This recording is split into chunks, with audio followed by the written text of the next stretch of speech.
Hey guys, okay, we're inside the Ford Explorer. I'm gonna go over a little differences since, you know, this one's a Ford, that one's a GMC, so there's going to be some major differences as far as layout as interior goes.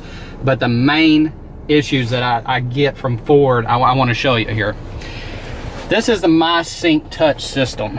Basically, it's a Microsoft powered system that Ford kind of hand in hand with Microsoft. Now, this is not a bad system, but the only problem that I see with this system is everything is operated in one hub. So everything in your vehicle is operated here. Climate, phone, entertainment, navigation, everything is right here.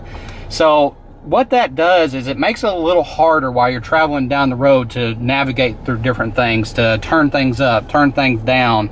Basically, you have, you know, a foursquare here, but then you got tons of buttons here that you got to look down and see what you're doing here. Or if you want to go to radio, you got to go over here and change different things. So it's really confusing to the person that's, you know, buying this vehicle. You know, Ford has tried to make it a little simpler by an update. Pretty much it was middle of 2012 or 2013 that they did this update, but still you have to go into so many screens just to do one common thing.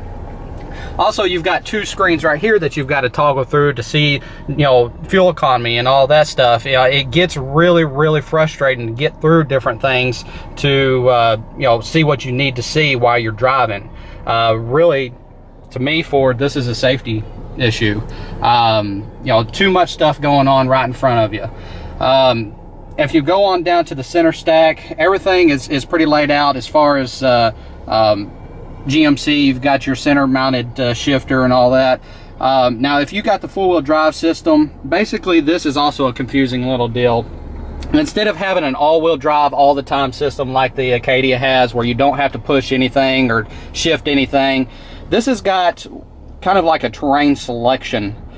Basically, if you know you're off-road, you got to switch it to one. You know, it looks like if you're off camber in the desert, that's got a little cactus, kind of crazy.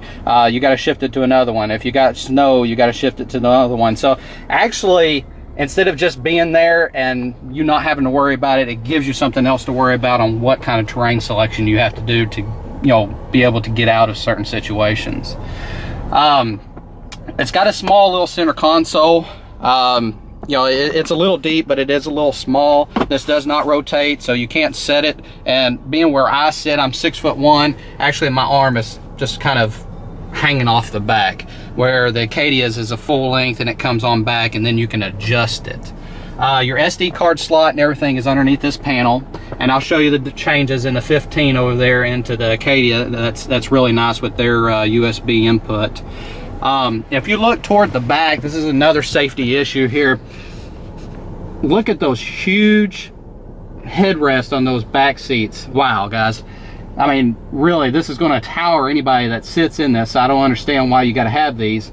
But if you're looking in your rearview mirror to somebody behind you, you can't see anything but a small little window in between those headrests. Those headrests need to be a little bit smaller. I don't understand why this happens like this. I guess it's to keep a lot of that glass from coming in on you, but it's still there. It's still an eyesore. It's still in your way.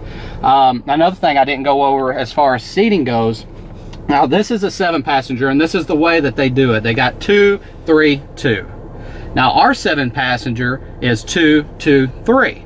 And that just goes to prove that ours is a wider platform, and you can put 3 people in the back, and then you can actually get a 8-passenger in the Acadia. So if you got one more kid or one more person that you're taking and you need that extra space, you can get a 2, 3, 3. This is as big as you can get right here is a 7-passenger. So that ups the Acadia a little bit, that you can get one extra passenger in there and be comfortable. The rear air conditioning is actual, it's manual back here, so you've got just a manual switch, everything, where the Acadia's got a little bit more technological and went to automatic. I don't know why you've got so much buttons up here, but you've got manual controls in the back. It's kind of technology, old school kind of deal. But that goes over a little bit about the interior. This is black. Everything's black, so you know it's going to be a little warm. If you get the ebony interior as far as the Acadia goes, you get a lighter roof, so a lot of that heat from the roof is not coming through into a black, it's going into a lighter color, so it makes it a little cooler in here. I did notice upon, you know, putting these on max air conditioning, that the Acadia has more output as far as cool air goes than the Ford. Even on the rear vents, everything is a lot more, it cools down a lot quicker. But that's all I've got in here as far as changes. There is some more changes, but I don't want to make this a 30-minute video. So if you want to come over and take a look at this and go over a little bit more on the changes, just come see me. We'll get in both of them and I'll show you the differences. Now let's go over the Acadia. I'll go over the differences on that as compared to what we went over here and show you a little bit of changes in the 15. All right, guys, we are inside the 2015 GMC Acadia. Now, if you looked at any of the 14 videos, nothing really has changed much. One major change is, before, if you had a USB device, the USB was actually in here, so you would have to put your phone or USB or anything like this up here to plug it in. They've actually moved it down here, so it's a lot easier to get to now. You can put your phone in a cup holder, plug it in, or your USB card, you could just put it in right here. So that is an upgrade. Now, as far as the interior colors, they've changed it a little bit. We got new colors out, exterior wise, that's come out. But really, there's not a huge difference in the 14 and 15 right now. They did a major change in 13, and it's been a really good seller of ours. They've just continued to make it better. Now, as far as the inside goes, I went over a couple things in the Ford, and I'm going to go over the same things inside here. As far as the Ford Sync and what we went over about hard to navigate through different things, GMC is not doing the thing where everything is in one screen, and what makes that really easy for the customer that's driving is you could reach down there and you could set your temperatures just by turning knobs or turning this knob to go up in the fan speed and everything, instead of having to press this button and then keep on pressing this button and stuff. Basically, if you're doing all that, you are looking at that screen and not looking at the road. I can turn this up and down just by looking at the screen real quick and then be done. That's it. Basically, if you get better at it, you can just turn it up, you know, without looking at it. As far as interior fit and finish, our roofs are light color like we were talking about. Not a lot of heat is radiated off the roof right on top of your head. The third row seat that we went over, take a look at those headrests.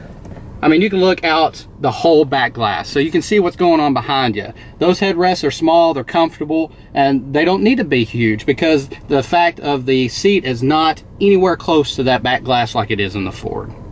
Now, this is our 7-passenger. As you can tell, buckets, and then bench.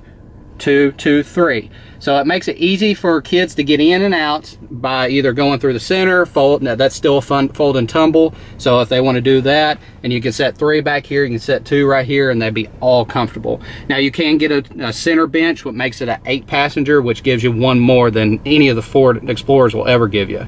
Now, as far as the center console goes, you know how my arm was kind of coming off, sitting where I sit? Well, this one, I can pull that back and my arm has actually got a lot more room before it comes off. So this extends past where my arm would be sitting if I was comfortably driving down the road. Now, if you're smaller and you're up closer, just pull this and bring that on up. So that is adjustable to the comfort of the driver. So that is a really, really nice feature as far as long-term driving. If you're going coast to coast or what have you, you want to be comfortable.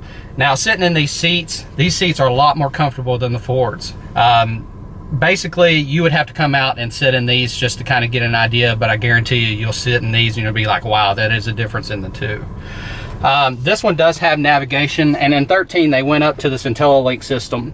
Basically, it's voice recognition. It's natural voice recognition, so you can tell it where you want to go. If you just press navigation commands right here on your steering wheel, you know, you can tell it, I want to go to 101 Main Street in Albuquerque. It'll take you right there. It'll come up and say, is this correct? And you say go, and it's done. It's that quick. As far as the Ford Sync goes, it's still natural recognition. I was messing with that over there. It actually didn't really respond well to some of my prompts where this one does. So, I mean, to each its own, really, on that. Navigation has been upgraded for 13. It's a lot better than the previous generation. So if you have a 12 and down, anything, basically this is a better system. In order to get your information, say your trip and everything, just one button, guys. Just click that, it'll bring it up. It'll give you your trip, your range, your fuel economy, everything just by one button. You don't have to go into one and another or do this on the steering wheel to get your screen set up. We're still analog gauges here with the digital readout on the top. We went to a tri-zone AC. Now this is all electronic, no manual controls. Basically back here it's still electronic, so we're a little bit more ahead as far as the rear controls go. Now this one's got the trailering package, so it'll tow. Just by pressing this, you go into a tow haul mode like your trucks do. One cool feature, and I went over this on the exterior side of it. Say, you know, you're driving down the road and you're picking up your kids' friends.